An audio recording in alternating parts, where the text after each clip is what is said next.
खरं म्हणजे आता हे उशिरा सुचलेलं शहाणपण म्हणावं लागेल आणि त्यांचा नेहमीच सगळ्यांना बाहेरून पाठिंबा असतो, घरातून पाठिंबा असतो. तुम लढो हम कपडा संभालता है. आणि एक म्हण आहे, बुडाला जळतंय आणि डोंगरावरची आग विझवायला पळतंय, अशी उबाटाची आता अवस्था झालेली आहे. खरं म्हणजे विद्यार्थ्यांचं जे आंदोलन, सोनम वांगचुक यांचं जे आंदोलन आहे, एकंदरीत जेव्हा जेव्हा सरकारच्या विरोधामध्ये अशा प्रकारची आंदोलनं जे जे लोक करतात त्यांना मात्र यांचा पाठिंबा असतो. ते नेहमी उबाटाचे लोक आठवण करून देतात, श्रीलंकेमध्ये हे झालं, नेपाळमध्ये हे झालं, लोक रस्त्यावर उतरली, आणखी कुठंतरी श्रीलंका झालं, नेपाळ झालं, बांगलादेश झालं, अशी मुद्दामून आठवण करून देण्याचं काम हे उबाटा करताय. आणि आता त्यांना वाटतंय की हे जे काय आंदोलन जे सुरू आहे देशव्यापी, त्यामध्ये आपली पोळी कशी भाजून घेता येईल अशा प्रकारचं खालच्या थराचं राजकारण करण्याचा हेतू त्यांचा आहे. म्हणजे देशामध्ये आणि राज्यामध्ये अराजकता कशी पसरेल, कायदा सुव्यवस्था कशी बिघडेल आणि लोक रस्त्यावर येऊन आंदोलनं कशी करतील, अशा भ्रमामध्ये ही सगळी मंडळी आहेत. खरं म्हणजे बांगलादेश असेल, श्रीलंका असेल, नेपाळ असेल, तिथली आर्थिक परिस्थिती रसातळाला गेली होती. तिथं अर्थव्यवस्था कोलमडून गेली होती, लोकांचे खाण्याचे बांधे झाले होते. परंतु या देशामध्ये प्रधानमंत्री मोदी साहेबांच्या नेतृत्वाखाली हा देश पुढे जातोय, आर्थिक व्यवस्था वाढतीये, आर्थिक महासत्तेकडे वाटचाल आपला देश करतोय. जवळपास 80,000 लोकांना मोफत अन्नधान्य देण्याचं काम या ठिकाणी होतंय.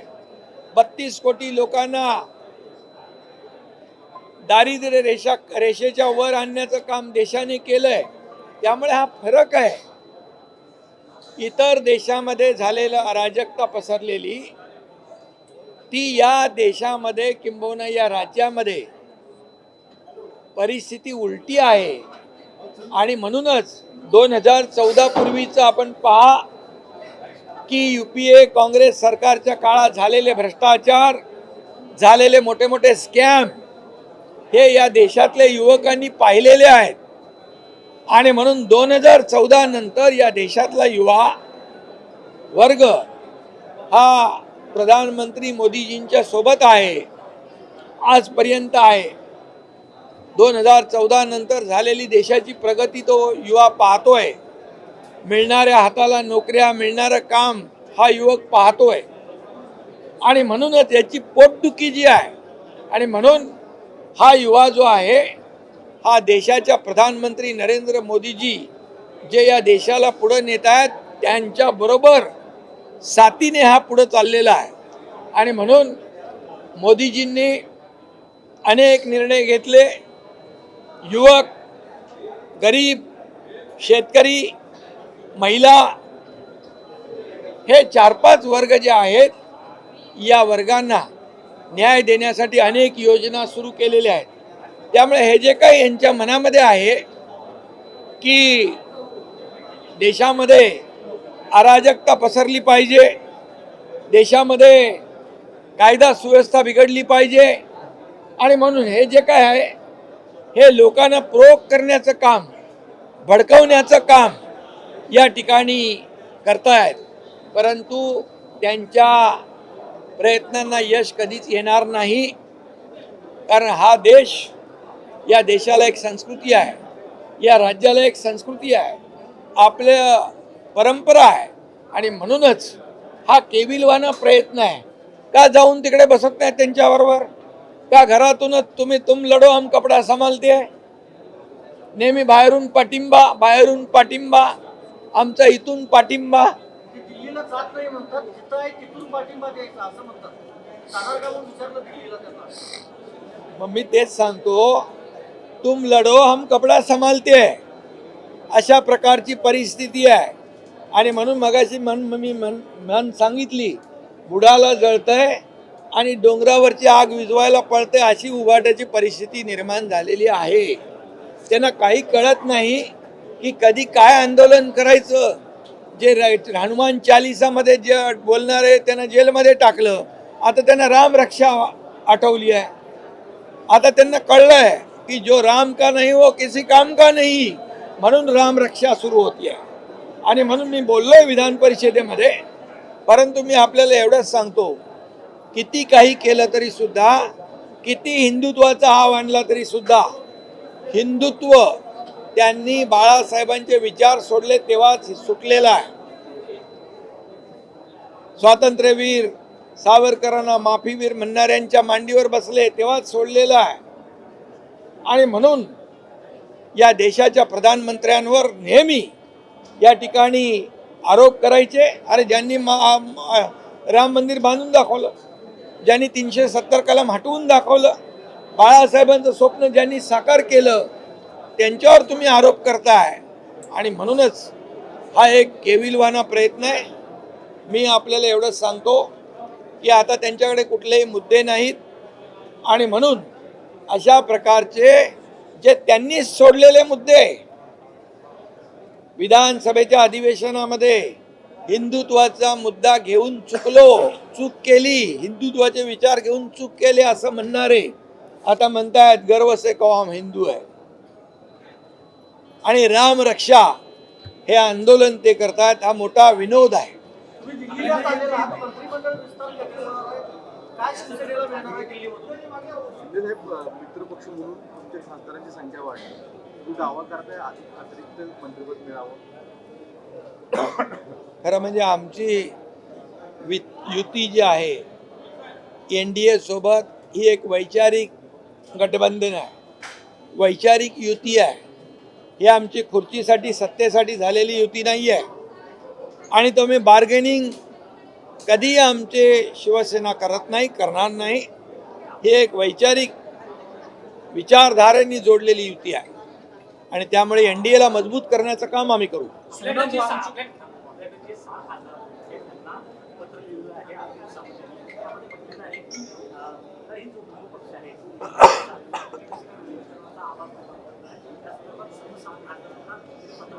त्या पत्राला केराची टोपली आमच्या खासदारांनी दाखवलेली आहे.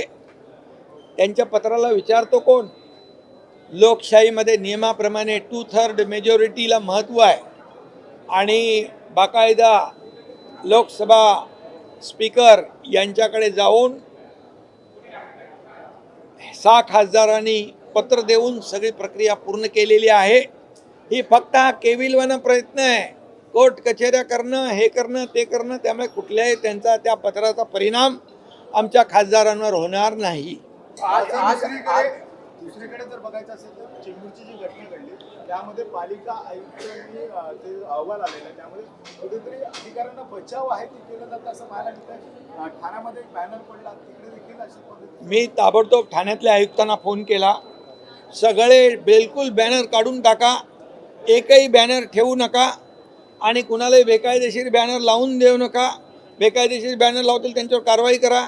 आणि जे होर्डिंग आहे ते होर्डिंग, जे अनधिकृत होर्डिंग असतील ते काढून टाका. जे अधिकृत असतील त्याचं स्ट्रक्चरल ऑडिट करा. कुठलाही दुर्घटना होता कामा नये अशा प्रकारचे स्पष्ट सूचना निर्देश मी आयुक्तांना दिलेले आहेत. शरद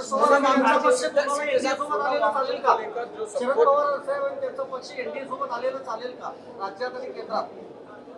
अरे तुम्ही जर आणि तर ती काय गोष्ट करता राज्यामध्ये? जर तुमच्याही संपर्कात आहेत असं सांगितलं. सगळे उपमुख्यमंत्री मी आहे, ते माझ्याकडे येतात, मुख्यमंत्र्यांकडे येतात, कामं घेऊन येतात. त्याच्यामध्ये काय आहे?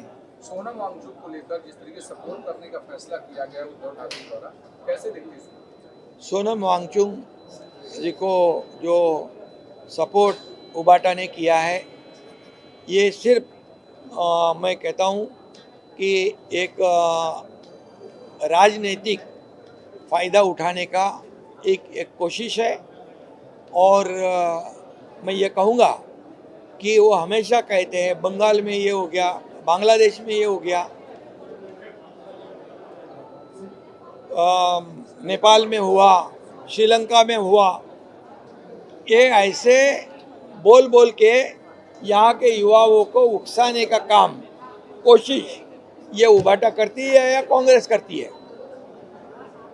मैं आपको ये बात कहूँगा कि श्रीलंका, बांग्लादेश, नेपाल की अर्थव्यवस्था पूरी तरह गिर चुकी थी, पूरी तरह जीरो हो चुकी थी। वहाँ नौकरियाँ नहीं थी, खाने को मोहताज थे, इसलिए वहाँ के लोग रास्ते पे उतरे हैं। मैं आपको बताऊंगा इस देश में 2014 से पहले की परिस्थिति देखिए। 2014 से पहले कितने बड़े बड़े स्कैम हुए, कितने बड़े बड़े घोटाले हुए, भ्रष्टाचार हुए, ये यहाँ के देश के युवाओं ने देखा है अपनी आंखों से। और 2014 के बाद जैसे देश को आगे बढ़ाने का काम, पूरा जीवन समर्पित करने का काम मोदी जी ने देश के लिए किया है। इसलिए ये ऐसे परिस्थिति में कई देशों की अर्थव्यवस्था पूरी तरह खत्म है, डगमगा गई है, चरमरा गई है। ऐसी परिस्थिति में भारत देश की अर्थव्यवस्था न की मजबूत की, बल्कि उसको आगे बढ़ाने का काम किया है। आज भारत एक विकसित भारत 2047 का सपना जो है, आर्थिक महासत्ता बनाने का मोदी जी लिए हुए हैं। और इसलिए युवाओं को पता है आज मोदी जी ने क्या लक्ष्य किया है। युवा, किसान, महिला, गरीब। और इसलिए मैं कहूँगा हमारे देश की परिस्थिति बहुत ही मजबूत है और उन देशों से उल्टी है। और आज युवाओं के लिए कई योजनाएं, महिलाओं के लिए कई योजनाएं, किसानों के लिए कई योजनाएं, 80 करोड़ लोगों को मुफ्त में राशन देने का काम कौन कर रहा है? 32 करोड़ लोगों को गरीबी से ऊपर उठाने का काम किसने किया है? मोदी जी ने किया है। और ये देश की जनता भी जानती है और युवा वर्ग भी जानता है। और इसीलिए वो जो चाहते हैं, वो जो सोचते हैं, उनके मन में एक सपना है कि जैसे अन्य देशों में ये अराजकता फैलाई, जैसे लॉ एंड ऑर्डर की परिस्थिति निर्माण हुई, वैसे यहाँ पर परिस्थिति निर्माण करने की कोशिश करना, ये भी देश के खिलाफ है, ये जनता के खिलाफ है, एक प्रकार का ये देशद्रोह है। और मैं कहूँगा, और इसीलिए खिलाफ बात करो, सरकार के खिलाफ बात करो, लेकिन लोगों को भड़का के ये उदाहरण देते, मिसाल देते हैं बांग्लादेश की, मिसाल देते हैं अपना नेपाल की, श्रीलंका की। क्या परिस्थिति है वहाँ की, देखिए जाकर। तो इस देश की परिस्थिति मजबूत है और युवा जो है यहाँ का मोदी जी के साथ है। ये कोई लाख कोशिश करे, कुछ भी ऐसी परिस्थिति निर्माण करने की कोशिश वो करते हैं, उसमें कामयाब नहीं होंगे। इनका एक ही है, जो देश के खिलाफ बोलेगा, जो मोदी जी के खिलाफ बोलेगा, जो मोदी जी के खिलाफ आंदोलन करेगा, उसको सपोर्ट दे दो। और वो भी कैसे? घर से सपोर्ट दे दो। तुम लड़ो, हम कपड़ा संभालते हैं। एक सवाल ये है, राहुल गांधी ने सरकार से पेपर लीक को लेकर सवाल पूछा और ये कहा कि सरकार जो है लाखों छात्रों के भविष्य से खिलवाड़ कर रही है। राहुल गांधी विपक्ष के नेता है, उनको जानकारी के लिए मैं बताना चाहता हूँ कि महाराष्ट्र में तुरंत पेपर लीक टीटी का होने वाला था। हमारी बहुत ही जिम्मेदार पुलिस विभाग ने तुरंत ये पूरे स्कैम को, नक्सल को पकड़ लिया और उनको जेल के अंदर ठूस दिया है। और उनके ऊपर हमने कहा है कि ये देश के जो भविष्य के साथ खिलवाड़ करने वाले लोग जो है, उनको पूरी तरह मौका लगाना चाहिए, जेल में ठूसना चाहिए, इनको जमानत नहीं होनी चाहिए। और मैं ये कहूँगा कि जब महाविकास आघाड़ी की सरकार थी तब 3 बार पेपर लीक हुए थे, पता है? ये राहुल गांधी जी को याद आपके माध्यम से मैं करा रहा हूँ। ये पेपर लीक होना, ये इसका समर्थन कोई भी नहीं कर सकता है, लेकिन उस वक्त सीटी, टीटी और हेल्थ की जो भर्ती थी उसमें पेपर लीक हुआ था। इसलिए इसके ऊपर पूरी तरह जांच हो रही है, एसआईटी बैठी है और पूरी तरह इसके ऊपर जो भी आरोपी है एक को भी बख्शा नहीं जाएगा। एक सवाल ये है कि आप लेटर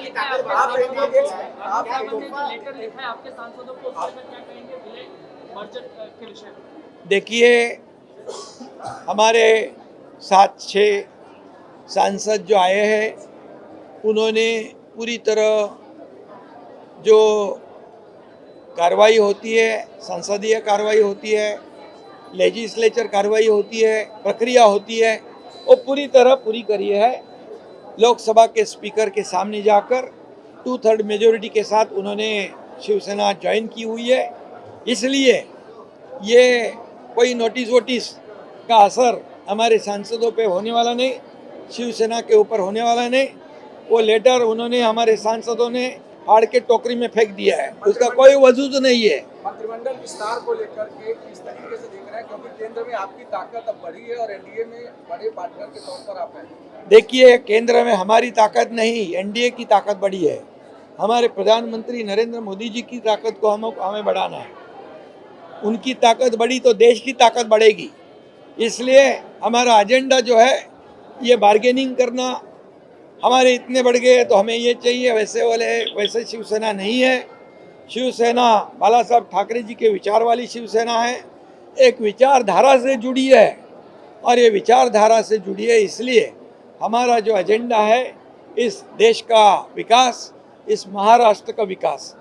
इसलिए जो मोदी जी देश को आगे बढ़ा रहे उसे हमारे शिवसेना का पूरी तरह समर्थन है। सर, ठाणे होर्डिंग हादसे को लेकर क्या निर्देश आपने दिए हैं? ठाणे होर्डिंग के बारे में मैंने कमिश्नर को कहा है कि किसी भी हालत में इलीगल होर्डिंग हटा दिए जाए और जो इलीगल है उसको निकाल दो, जो इलीगल लगाएंगे उसके ऊपर कार्रवाई करो, और जितने होर्डिंग इलीगल है निकालने के बाद जो लीगल होर्डिंग है उसका स्ट्रक्चरल ऑडिट भी करो, ताकि बारिश में हवा में कोई गिरे नहीं होर्डिंग और कोई भी दुर्घटना ना हो। ऐसे स्पष्ट निर्देश मैंने आयुक्त जी को कल ही दिए हैं।